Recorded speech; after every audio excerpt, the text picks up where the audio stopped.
দেশের কৃষি সহ বহুমুখী খাতের অন্যতম বৃহৎ শিল্প প্রতিষ্ঠানে পরিণত হওয়া কৃষিবিদ গ্রুপের ২৫ বছর পূর্তি জাঁকজমকপূর্ণভাবে উদযাপিত হয়েছে। রাজধানীতে গ্রুপের অডিটোরিয়ামে সিলভার জুবিলি অনুষ্ঠানে সভাপতিত্ব করেন চেয়ারম্যান বীর মুক্তিযোদ্ধা কৃষিবিদ মোহাম্মদ তারিক হাসান। অনুষ্ঠানের প্রধান অতিথি ছিলেন গ্রুপের ব্যবস্থাপনা পরিচালক ও প্রতিষ্ঠাতা উদ্যোক্তাদের অন্যতম কৃষি বিজ্ঞানী ডক্টর আলী আফজাল।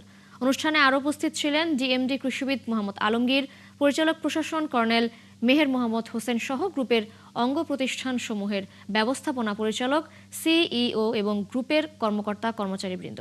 প্রধান অতিথির বক্তব্যে ডক্টর আলী আফজাল বলেন, মাত্র ৫ জন কৃষিবিদের মাধ্যমে যাত্রা শুরু করলেও বর্তমানে প্রায় ৬,৫০০-এরও বেশি কৃষিবিদ ও কৃষি বিজ্ঞানী এই গ্রুপের সঙ্গে সম্পৃক্ত থেকে দেশের আর্থ-সামাজিক উন্নয়নে নিরলসভাবে কাজ করে যাচ্ছে।